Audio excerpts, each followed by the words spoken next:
everyone, it's Sharona from Payroll Waits, and today I'm going to be breaking down from Season 4, Episode 5, what a long, strange trip it's been. And I know what y'all thinking. I was watching this episode, and I was like, I know they can't wait. They can't wait to come in this comment section and be like, you was talking all that smack about Jade, talking about how ain't nothing happening on From, and then what does Jade do? Give us some more answers this week, okay? Now, while I can be a grown adult, and I can say, hey, maybe I gave Jade a little bit too much smoke last week, but I was frustrated, because I just felt like we weren't getting any answers. And while we definitely did get answers, I'm not gonna lie, we got some answers in this week's episode thanks to Jade. Thank you, Jade. I'm sorry for getting on you last week, but a lot of the other stuff that I said, it was still true. Okay, all right, so let me go ahead and I'm going to start with the Lake of Tears, because we also have some stuff that's going on with Tabitha, who finally, she can remember now, which I'm very proud of her, not only for remembering, but for actually telling the people what she remembered.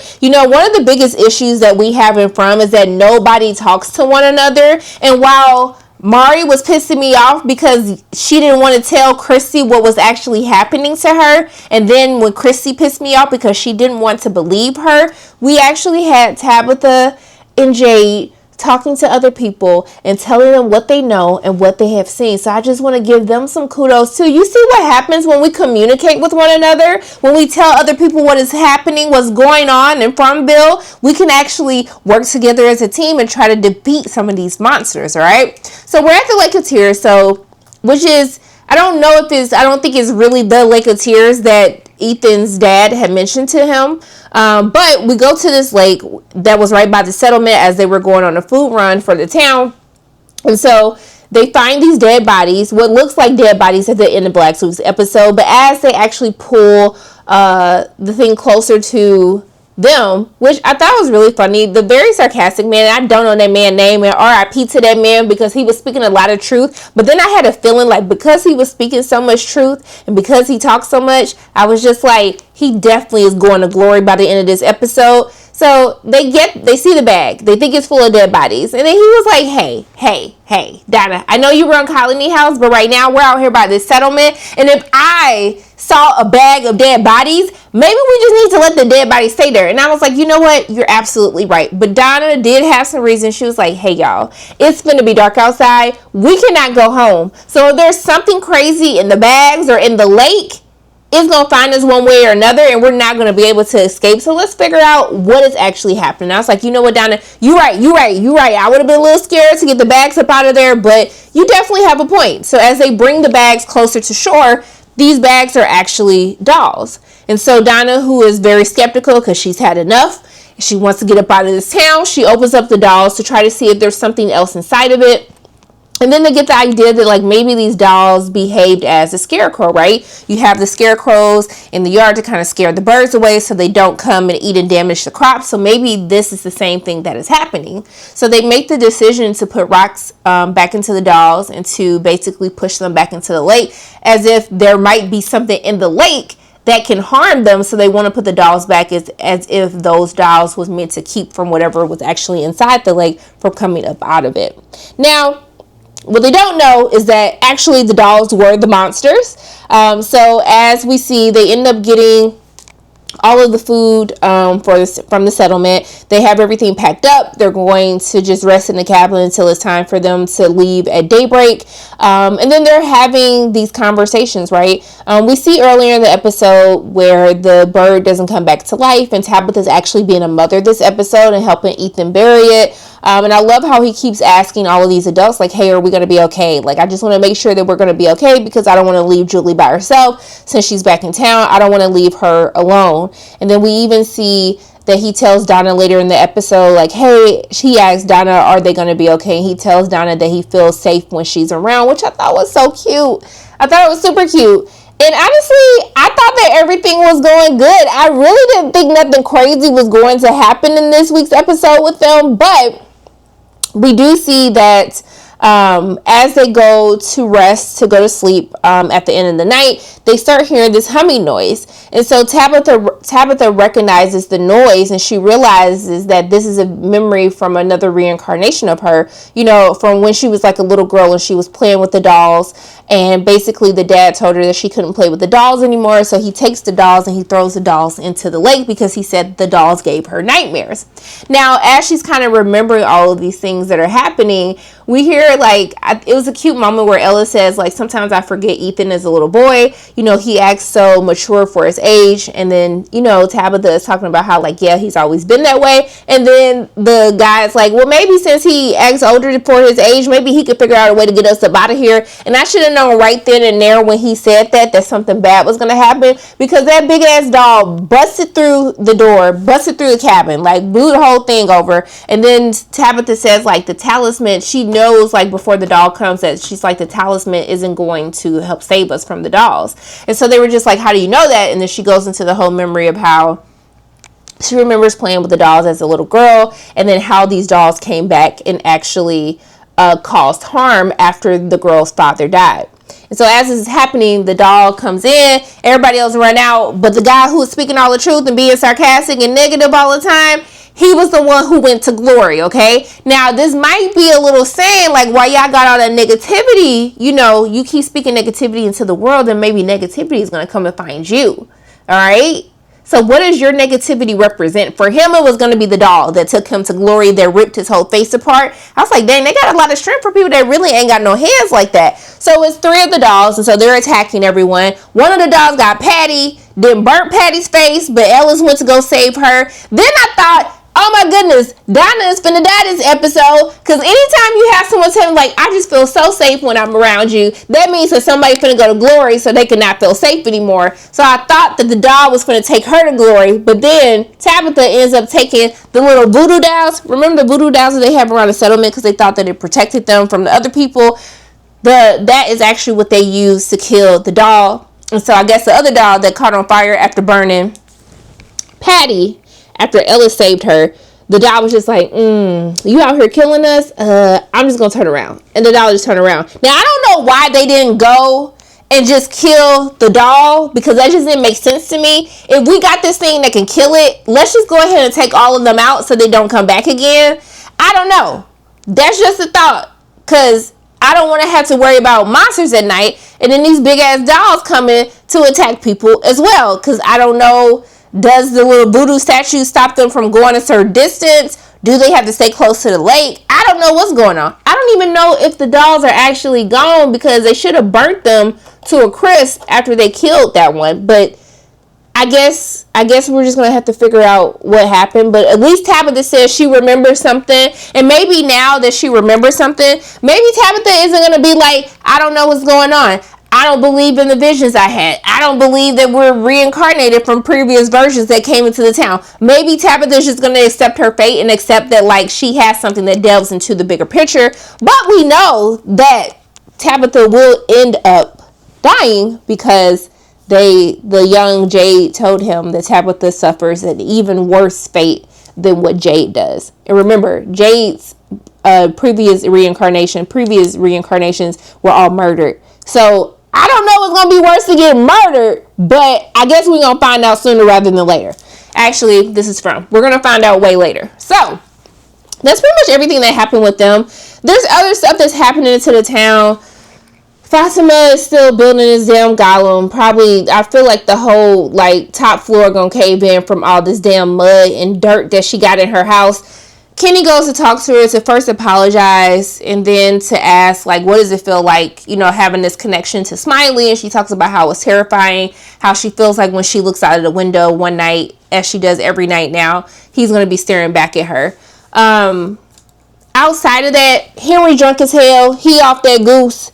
He run around the house. He's messed up after finding out that Miranda was murdered by the man in yellow, and that Victor had to witness his mom being eaten alive. So he's like, he's off that goose. Like, he was more drunk than I was, like, on my 21st birthday when I ended up on a pile of clothes in the middle of the hallway But somehow I wrapped my hair through all of that. So I was actually really proud of myself. I wasn't proud of not making it to the bed, but I was proud that I at least made a makeshift bed out of my dirty clothes and that I actually tied my hair. So it just showed that I had some type of sense. But Henry was like, he's like that violent, but he's kind of like that belligerent drunk. He was yelling at everybody, causing the scene, all up in people's faces and stuff. And then he talks about the picture. And so Kenny goes to Victor and says like, hey, what is this picture that he's talking about? And Victor shows him the picture and says like, hey, the man in the yellow suit is the one who killed my mother. So that's why he off the goose right now. Outside of that, we do have some developments with Sophia. She's turning the town against each other. So we see that at the beginning of the episode, Sophia just miraculously fell into an empty swimming pool with nobody around her and nobody questioned this. And so she is getting her wrist is broken. So she's getting everything reset. And so while all of this is happening, Mari, so if I say them interchangeably, same person, she goes to the ambulance to get her brace. And while she's doing that, she hears the voices of the people screaming on the speaker, like the same voices that she heard when she was in chains with Randall and Shifted Wig. And basically it takes her back to that moment. We see the chains are up on her, and then she starts having an episode, and you hear all of these voices. So of course, in true front fashion, when she actually goes back when Chrissy goes to look for Mari, she basically tells her she sees that something's wrong with her. She's like, what is taking you so long? What happened? She looks obviously distressed, and she says, oh, nothing. And Chrissy's like, nah, girl, it's something. So what happened? Of course, she doesn't want to tell her anything. So she says nothing. She just goes back into the hospital, and I'm just like, once again, why are we not telling people what is happening to us so y'all can have a conversation and get to the bottom of it, all right? So eventually, there's some more commotion that's happening. Sophia, she just trifling. She up here listening to Shifted Wig and Randall have an argument because Randall doesn't want her to go story walking anymore because he feels like one of these times that she does it, she's not going to wake up from her seizure. And Julie, she's still heartbroken about her dad. She wants to find him, so she's not having anything of what Randall's trying to do to tell her to do the right thing and stop doing it until she can control it or not have a seizure to do it.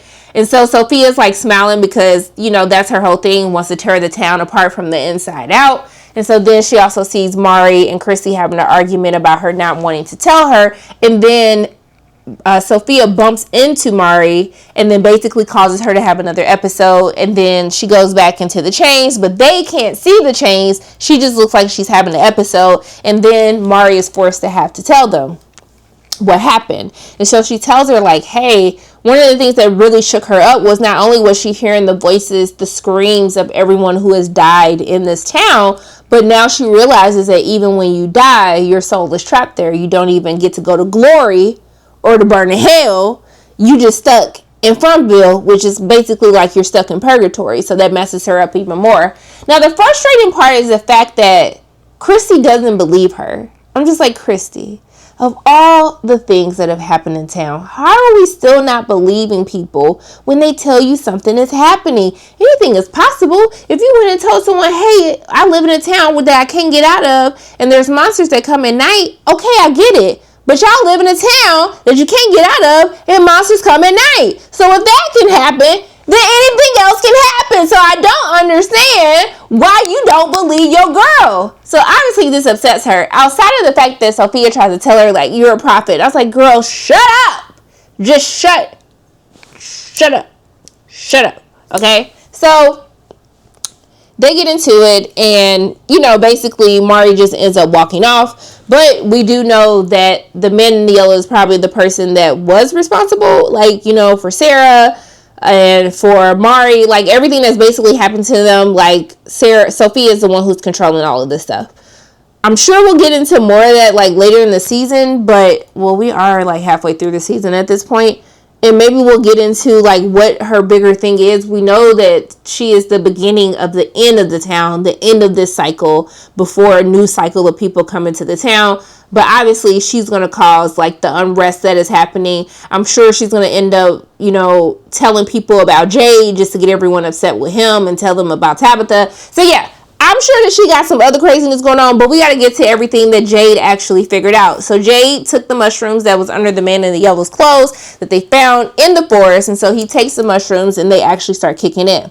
So when it happens, he starts seeing spiders crawling on him, and so he tells Boy, like, hey, we need a safe word. It's going to be Capricorn. I don't know why, but that was his safe word, just in case things get too weird or Boy needs to bring him out of everything that's happening. So in the midst of all of this, they start walking around in the forest, and he basically asked the forest, like, please show me what I used to know that I can't remember. Like, show me what's in my head so I can help us figure out a way to leave the town. So as soon as it starts happening, he sees a 12-year-old version of himself playing the violin, playing the song that he played on the day that his grandmother died.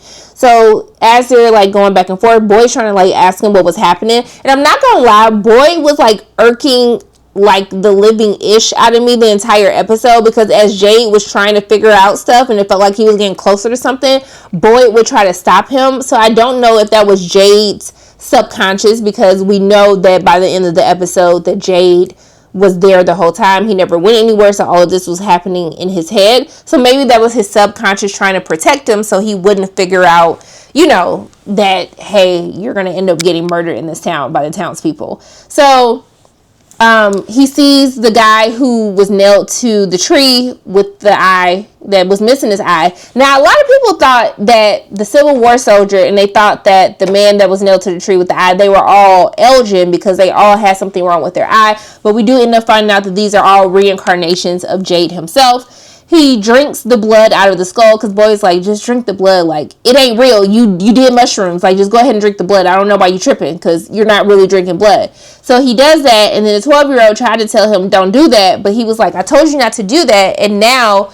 you can't control what memories you're going to see or what pain that will unlock for you. So as they're walking around, they walk outside of Colony House, and they see Christopher, who was the reincarnation of Jade during Victor's time when he was a young boy. And then they see the Civil War soldier. They see the man with the eye that was nailed to the tree. And then they see the man that was crushed by the rock. So now we know that these are all reincarnations of Jade. And they're all playing the violin, except for the dude that was crushed on the rock, because, his arms was under there. But at least they laid the violin on top of the rock. So we know that these are all reincarnations of Jade.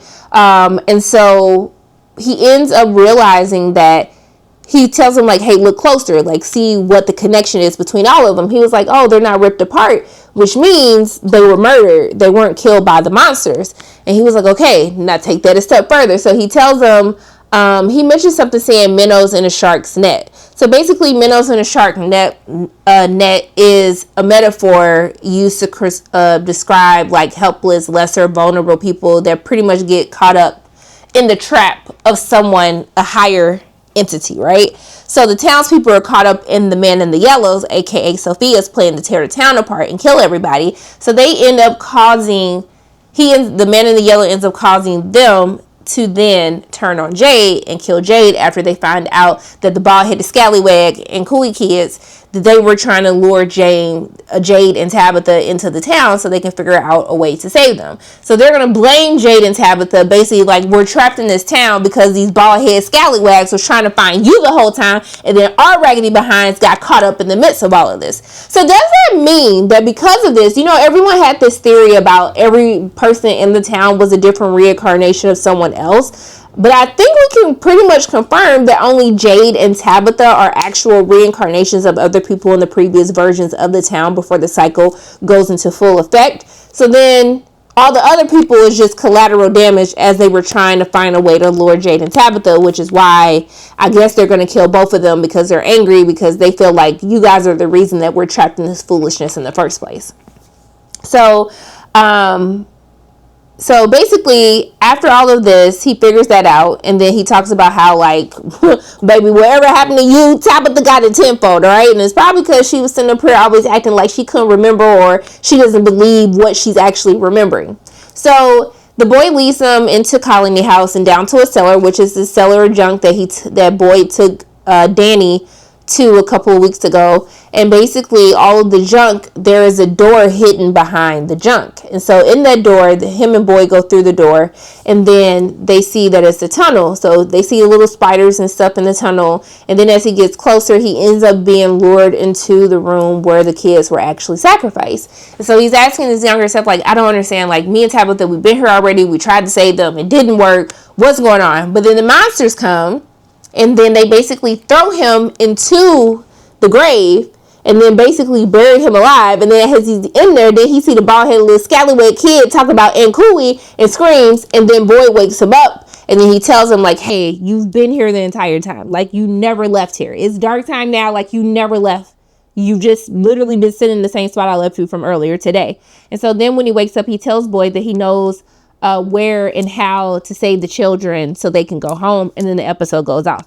So yeah, while we did have something that happened in this week's episode, I'm not gonna get my hopes up. I'm gonna wait until I watch next week's episode and see what is the actual plan that Jade has. But I do feel like I really want to just confirm and just say that none of the other people are related to the town. Like, they are just people who happen to get caught up by circumstance as the kids were trying to lure people into the town. So some of those people could be Jade or Tabitha, and they're basically going to turn against them. So I'll be really excited to see, like, what is that going to look like? Maybe it's a good idea that they haven't been talking to each other and telling everybody all their business, because now telling them their business was going to get Jade and Tabitha off to glory or to purgatory or in a whole nother cycle. But yeah, I think that this was a cool episode. I actually liked this episode. I thought it was cool. I felt like we were actually getting somewhere, even though we really only had the answer about Jade and Tabitha, but we already knew that they were reincarnations. But now that we know all of Jade's reincarnations, it'll be really interesting. I think I'm more excited to see how the town is going to turn on Jade and Tabitha than them actually, like, trying to figure out how to say these little bald-head scallywag kids. But yeah, I'm going to say this week's episode, y'all all right with me. Do I feel like we're still moving at a snail's, like, pace? Sure. I can't say that. I have to wait until next week's episode to see what Jade's plan is or how he feels like they need to save the children. But yeah, this week's episode, it's all right in my book. It's all right in my book, all right? I ain't gonna say too much on them right now. But those are my thoughts on From Season 4, Episode 5. What a long trip it's been. As always, my name is Sharona from Pair Waiting. If you like what you saw today, make sure you hit the like button, hit subscribe, share this video with your friends, and make sure you hit the notification bell. And I love you guys 3000. And until I see you again,